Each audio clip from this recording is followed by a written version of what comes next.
really being exposed to the inner circle and the secrets that go on in that inner sanctum or inner circle.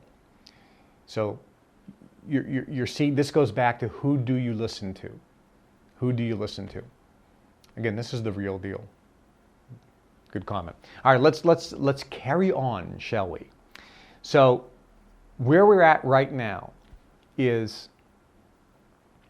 we've talked about the 5 basics, emphasize the importance of always focusing on the fundamentals and mastering the basics and always going back to that, always going back to those basics, and the importance of who do you listen to, really focusing on that, your teachability index, how teachable are you? It's funny because at the break, somebody came up to me and said, I get it. I really get it. And let me point something out to you. When we talk about teachability index. And again, hopefully you can see why this one subject we could talk about for hours in terms of all the nuances and ways to really be perfect on this. When you say, I get it, your teachability index goes down to 0. Because your willingness to accept change virtually is 0. Because you got it all, you know it all, you're completely unteachable. When you know it all, when you say, no, I know that, I get that. When you think you know it all, when you think you know it, you're stopped becoming teachable. So it's important to grasp a concept, but you never get it perfectly.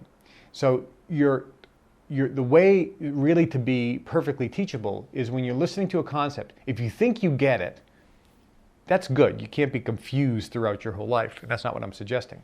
But what you have to say is, wow, I get it so far, and I know there's so much more I need to learn, and I know there's so much more I don't even know. But I think I'm grasping. I'm grasping. Not that you fully get it, but it's like I'm getting what he's presenting. I think I can use this. I'm understanding it. Wow, how much more is there? There must be so much more. And boy, I don't know what I don't know.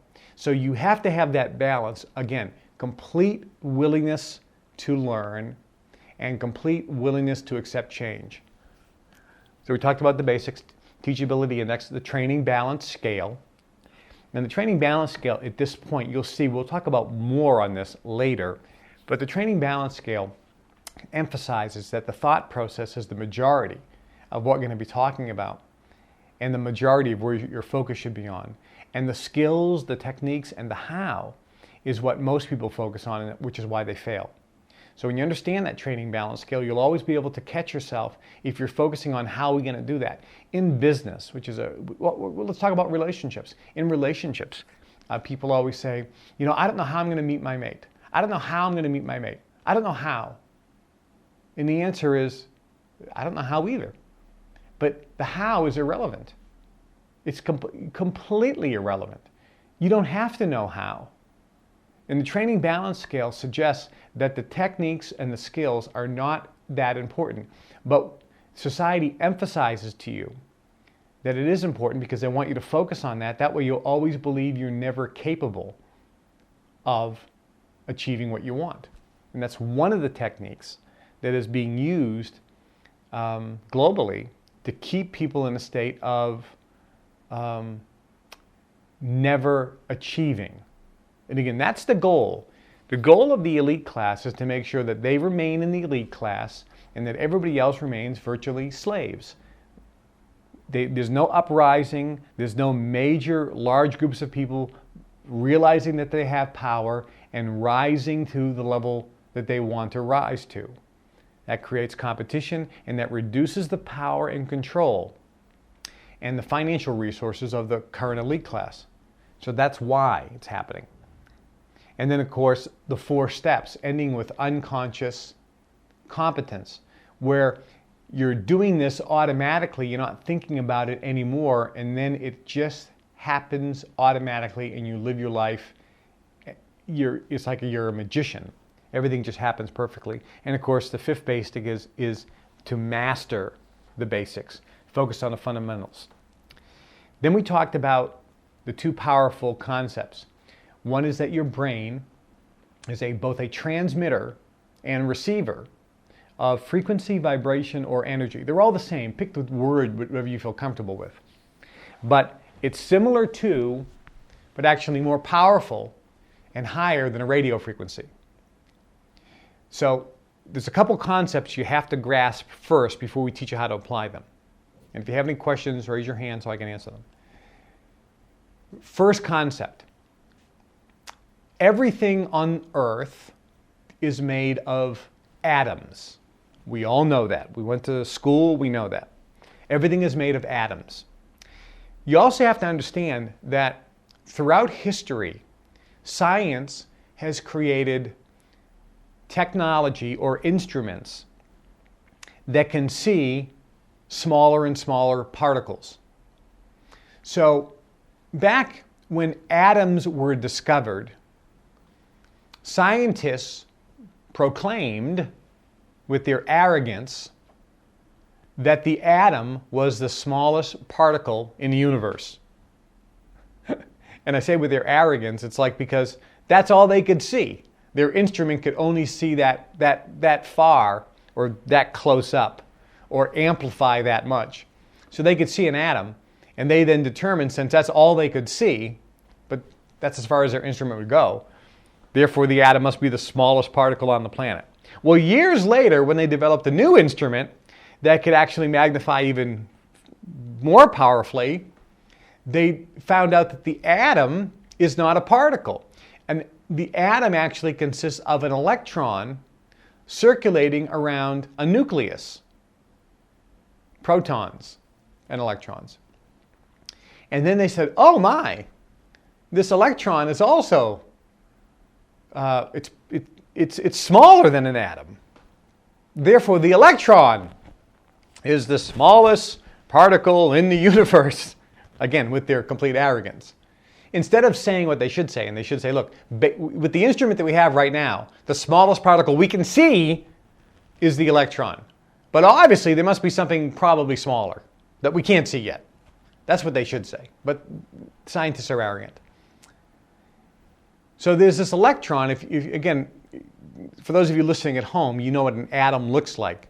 You know, it's got this nucleus in the middle, and then circulating around it is an electron. So that electron is a little piece of particle, right? But here's the question. What holds the electron in orbit, if you will, around the nucleus? What's holding it? And the answer is energy, or a vibration, or a frequency. Scientists now have instruments that can actually go smaller than the electron, and they see the electron is made up of vibration. That it's actually full of holes, that it's not solid, that nothing is solid, that it's vibration. And that is called frequency, vibration, or energy. Again, scientists today still cannot completely understand how a radio wave transmitted from either a satellite, let's say your cell phone. How does your cell phone pick up a signal when you're in an elevator in a building? The signal is a frequency. It's energy. It's a vibration. And that frequency is traveling not in one little beam. Think about it. You could be virtually anywhere and pick up the signal, which means that frequency is permeating all space. If you're in a room and you walk anywhere in the room, it's picking up the signal. Therefore, the signal is not like a line.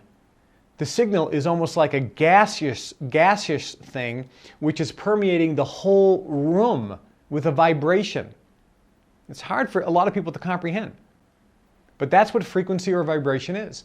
And scientists can't understand how that can come out of a radio transmitter or a satellite or one of these cell towers, and how it can travel across all the miles, hundreds of miles, and it virtually permeates every bit of space. And it goes through and passes through trees and buildings and glass and steel and brick and mortar. When you go into a subway, it still works in many cases. Isn't that amazing? It's everywhere. Like this invisible gas that fills up everything and goes through everything. See, it's almost like magical. You think, wow, I never really thought about that. It's almost like science fiction. But it's factual. It's actually physical. It's quantum physics. Just because you can't see it with your eyes doesn't mean that it's not physical. It is part of the physical universe. Energy and vibration is here.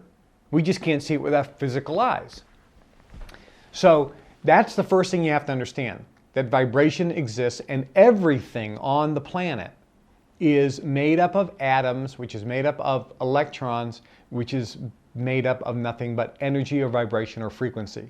Therefore, everything on the planet, every single thing, at the end of the day, is the same. And scientists have said this for hundreds of years, that everything is made up of the same material. Everything on the planet is made up of the same atoms. It's just the combination of atoms that are different. But everything, you and I are made up of the exact same material, atoms. The desk here is made up of the same material that you and I are made up, atoms. This water bottle is made up of the same material, atoms. These flowers are made up of the same material as atoms. The caviar is made up as the same material, atoms. Everything is made up of the same material, atoms. And those atoms are made up of the exact same thing, electrons, protons. And the electrons and protons are made up of the exact same thing, vibration or frequency. So the only thing that makes everything look different, with the different colors, shapes, sizes, textures, and so forth, and why we have gold, and why we have silver, and why we have metal, and why we have iron, and why we have steel, and why we have rock, and why we have this flower, is there are virtually unlimited number. It's almost infinite, the number. It's actually a finite number, but we'll just use infinite because the number is just so great. You couldn't put enough zeros across the blackboard here. The number of potential combinations of frequencies, because when you take one frequency and mix it with another, you have a different frequency. The change may be slight, but it's still different. So the potential number of frequency combinations is virtually endless. It's infinite. So everything you're seeing is made up of the same thing. The only difference is the vibrational frequency of everything you see is different. That's what makes this flower look different than that flower. They're made up of the exact same atoms, and in this case, the exact same materials, the exact same everything. The only difference is the combination and the ratios of atoms to one another are different. Therefore, the vibration is different. Therefore, the result of what you see in the physical universe is different. So the concept that you have to grasp and understand, and if you don't completely physically grasp it, it's still okay, but you have to at least understand this. Everything on the planet is made up of atoms. We can all concur to that. We know that. I mean, that's not me. It's Einstein said this, and every scientist on the planet agrees. It's not even a consensus. It's unanimous. Scientific fact. Everything is made up of atoms. There's nothing that has been found that is not made up of atoms. Even moon rocks are made up of the same atoms, which surprise scientists.